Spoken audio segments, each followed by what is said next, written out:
notre démarche d'enseignement à distance, je vais vous présenter un chapitre qui est très important dans le cadre de la matière économie, organisation administrative des entreprises. L'intitulé de ce chapitre est la conception de la qualité totale. Il rentre dans la quatrième partie du programme annuel d'économie, organisation administrative des entreprises, qui est la qualité totale. Avant de parler, d'enchaîner plutôt le cours, il faut définir ce que ça veut dire une qualité. Chacun d'entre nous a une expérience de qualité, c'est-à-dire qu'il est parti au souk s'acheter quelques matières premières ou bien qu'il a essayé de réparer son PC portable. Donc, généralement, la qualité, elle est en relation avec le produit, le bien ou bien le service. Quand on parle de produit, généralement, quand on part au souk pour s'acheter des matières premières, telles que les fruits ou bien les légumes, il est nécessaire pour nous de savoir la qualité de ce produit, c'est-à-dire de ces légumes ou bien de ces fruits. Par exemple, on ne peut s'acheter des patates ou bien s'acheter des bananes si on n'est pas connaisseur. Prenons un exemple d'un produit qui est à forte valeur ajoutée. Par exemple, le PC, les ordinateurs portables. Les ordinateurs portables, généralement, il faut être un connaisseur avant de s'acheter un ordinateur. Et plus loin que ça, si le PC portable ou bien si l'ordinateur, il est d'occasion. Donc, on peut se faire arnaquer. Il faut connaître les pièces, il faut connaître la qualité, il faut connaître les caractéristiques de notre ordinateur. Maintenant, enchaînons avec notre leçon pour faire le lien avec l'exemple d'introduction. Définition de la qualité dans l'entreprise. Il y a deux types de qualité qu'il faut dispatcher ou bien diviser dans le cadre d'une entreprise. Il y a ce qu'on appelle la qualité totale et il y a ce qu'on appelle la qualité d'un produit. Par définition, l'Association française de normalisation stipule que la qualité d'un produit est son aptitude à satisfaire les besoins des utilisateurs. Ce terme de besoin, il est très essentiel en économie. C'est-à-dire, lorsqu'une personne ou bien un consommateur final est satisfait par rapport à son besoin, là, on sait que le consommateur final, il a comblé son besoin. C'est-à-dire que le produit, il a fait de lui quelqu'un qui est très satisfait par rapport à son besoin. Un exemple, on peut aller s'acheter un PC portable ou bien un ordinateur.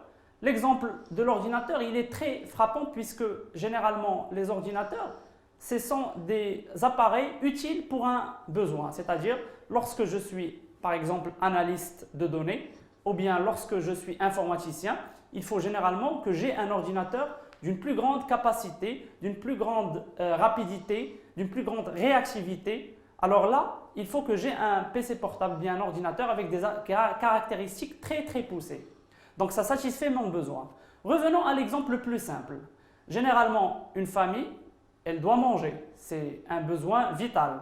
Donc quand on parle de manger, il est nécessaire de s'acheter des légumes, des fruits, de quoi boire, du lait, du thé, donc toutes sortes de produits qui permettent de satisfaire le besoin. C'est pour ça que la qualité d'un produit est son aptitude à satisfaire les besoins des utilisateurs. C'est-à-dire, c'est l'aptitude ou bien la capacité d'un produit, quand je dis produit, c'est bien ou service, à combler ou bien à réaliser le besoin du consommateur final. Non seulement la qualité elle est en relation avec la satisfaction du besoin du consommateur, mais aussi elle est en relation avec ce qu'on appelle les services associés. Le produit et les services associés. Les services associés, ce sont généralement tout ce qui va avec le produit, d'où l'adjectif associé. Le délai de livraison. Généralement, les pays développés, ils commencent à diminuer le délai de livraison. Généralement pour les produits de faible valeur ajoutée, par exemple les produits du textile, c'est 24 heures à 48 heures. Mais maintenant, les pays très développés, on parle de délai de livraison minime pour des produits de forte valeur ajoutée. Par exemple, l'installation d'une grosse machine dans une usine. C'est généralement 24 heures à 48 heures. Imaginez l'installation d'une machine en 48 heures. Donc c'est un délai qui est vraiment un record. Donc là, on parle de services associés. Le prix et le service après-vente.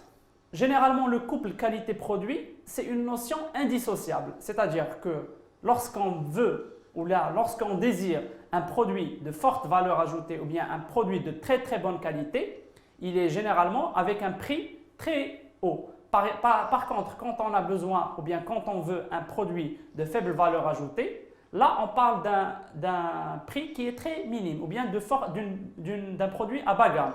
D'accord ?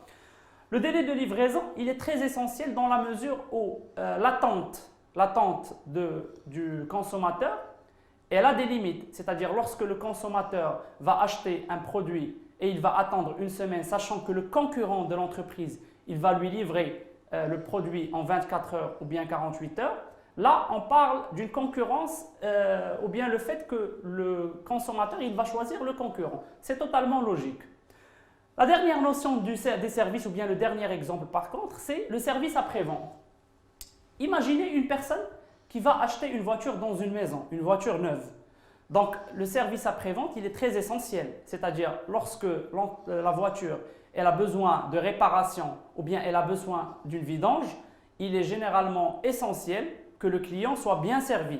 C'est-à-dire qu'il soit servi à temps, qu'il n'y ait pas une file d'attente très importante, qu'il y ait une réception qui est très agréable par rapport au client. Donc ce sont des petits détails mais qui font la différence par rapport aux concurrents.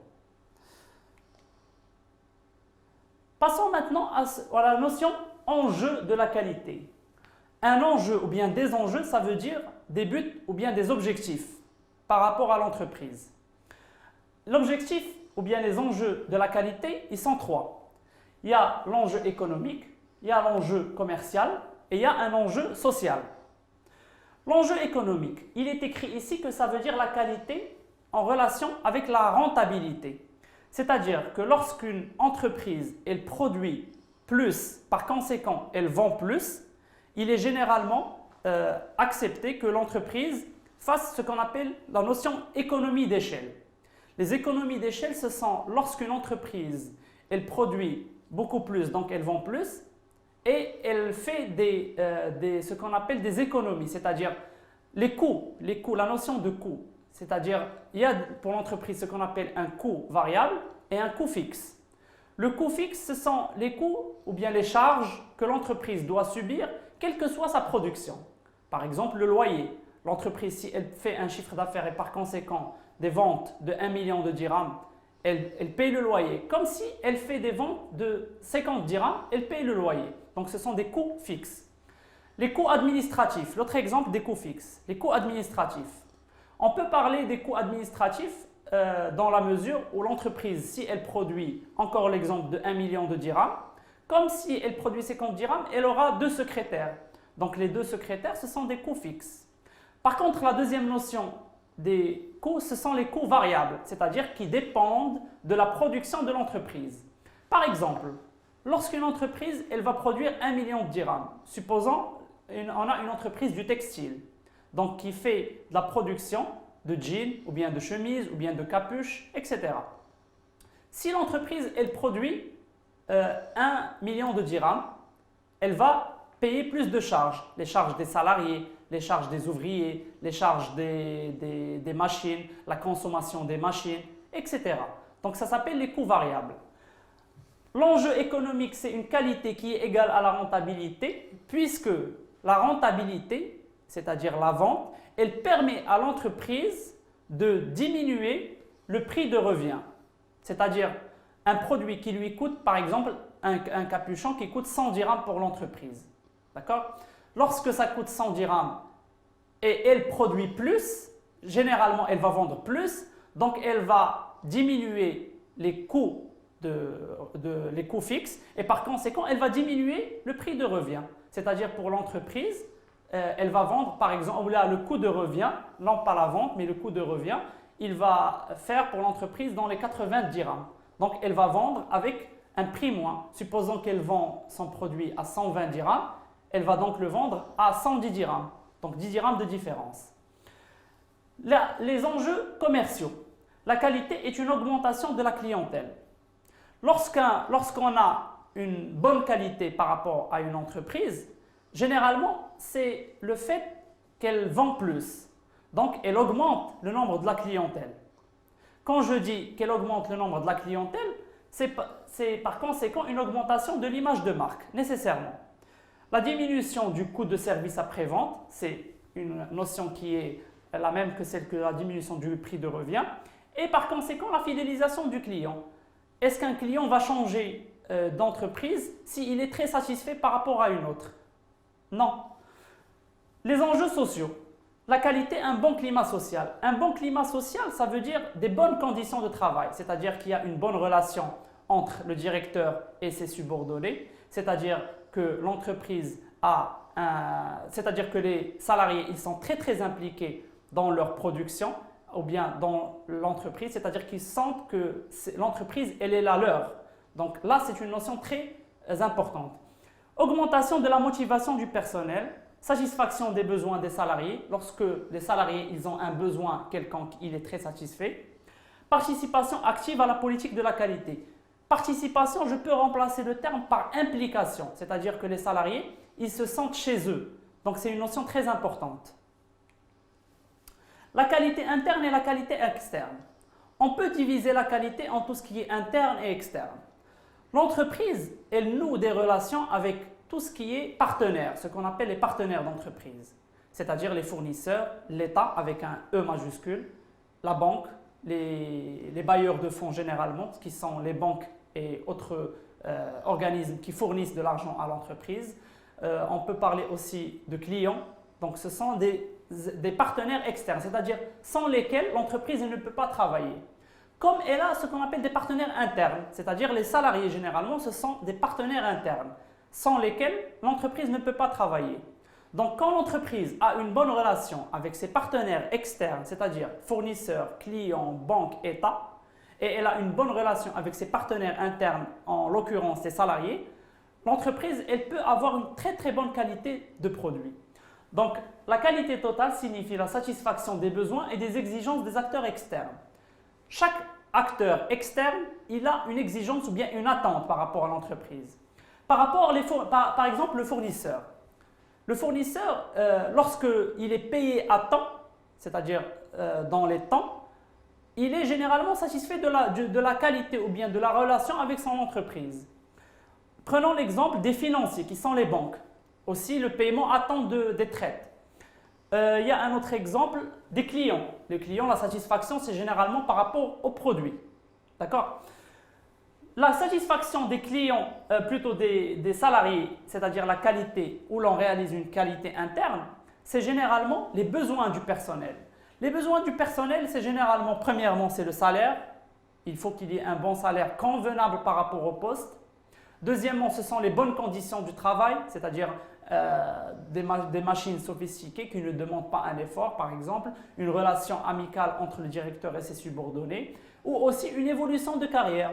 La principale attente généralement des salariés, c'est l'évolution de carrière, c'est-à-dire lorsqu'il est dans un grade inférieur, il est souhaitable qu'il accède à un grade supérieur dans un délai bien sûr convenable. Ce sont tous des caractéristiques que les salariés aiment avoir dans leur entreprise. Donc par conséquent, c'est une qualité interne.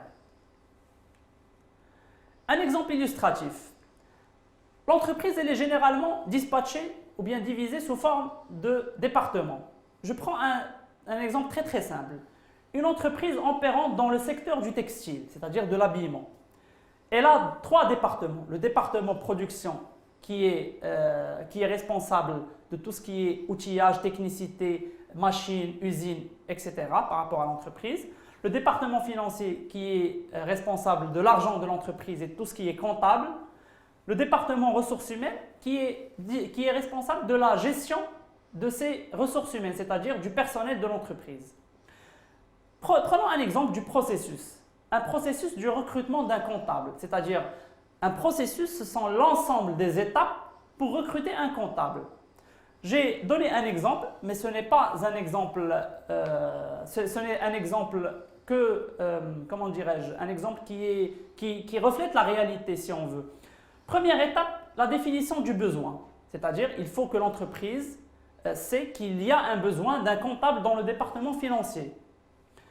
La publication de l'annonce, c'est-à-dire l'entreprise, elle doit faire savoir aux personnes qui sont désignées que l'entreprise elle a besoin d'un comptable qui a les caractéristiques telles ou telles. D'accord? Le tri des CV, c'est-à-dire l'entreprise elle reçoit les demandes d'emploi et par conséquent, elle fait un tri, c'est-à-dire elle classe les prioritaires au moins prioritaires. La réception des candidats présélectionnés, c'est-à-dire l'entreprise, elle fait appel aux candidats qu'elle a choisis grâce à ses CV. La passation des entretiens, l'entreprise, elle passe un oral ou bien une entrevue avec le candidat. La négociation des conditions de recrutement, c'est-à-dire le salaire, les charges sociales, les conditions de travail, l'horaire du travail, ce sont tous des conditions de recrutement. Donc ça, c'est un processus de recrutement, un seul processus dans l'entreprise qui est généralement fait au niveau du département ressources humaines. Donc tous ces processus, les 6, ils doivent avoir une bonne qualité. Prenons la première étape, la définition du besoin.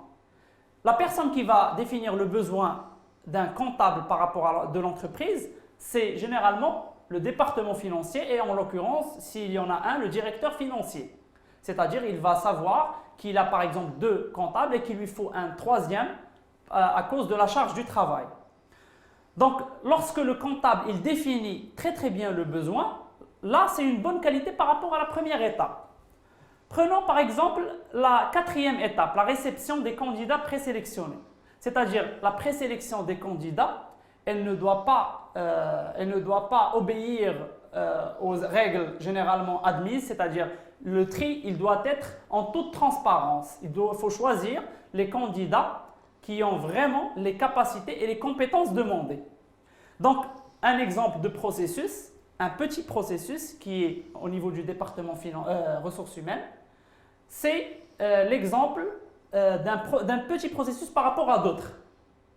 Donc, un petit processus qui est au niveau des ressources humaines, sachant que l'entreprise tout entière, c'est un ensemble de processus. Donc, lorsqu'il y a une bonne qualité d'un processus et par conséquent d'une étape parmi ce processus, toute l'entreprise, elle est de bonne qualité. D'accord? La qualité totale est en fin de compte ce qui permet d'assurer un travail bien fait en toutes circonstances depuis la préparation jusqu'au suivi en passant par la réalisation, production et distribution. C'est-à-dire l'ensemble des processus au sein de l'entreprise depuis la conception du produit jusqu'à sa mise en œuvre et sa vente dans le marché, c'est un ensemble de processus. Lorsqu'ils sont de bonne qualité, tout le produit et par conséquent toute l'entreprise, elle a une bonne qualité totale, une qualité totale, je répète. Résumé du chapitre numéro 1.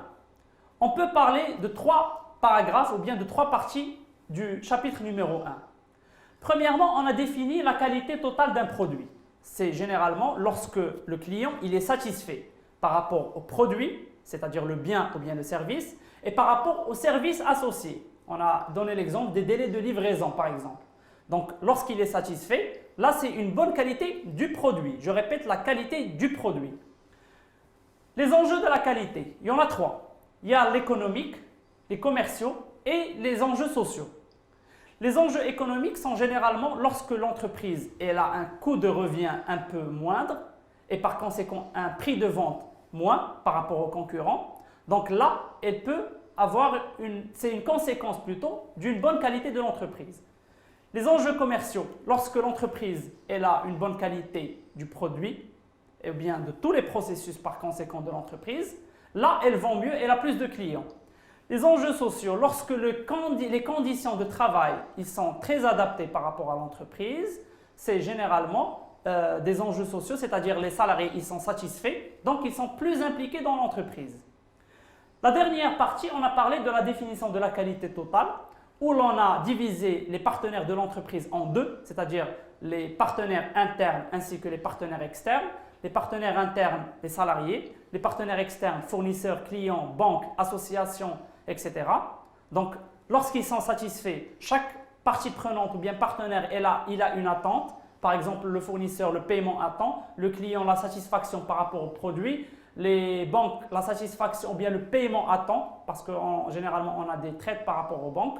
Donc, lorsqu'ils sont très satisfaits, la qualité externe, elle est bien. C'est une bonne qualité externe. La qualité interne, ce sont les conditions du travail, c'est-à-dire les besoins des salariés en termes de salaire, en termes d'évolution de carrière, ou bien en termes de relations amicales entre le directeur et les subordonnés. C'est une bonne qualité interne.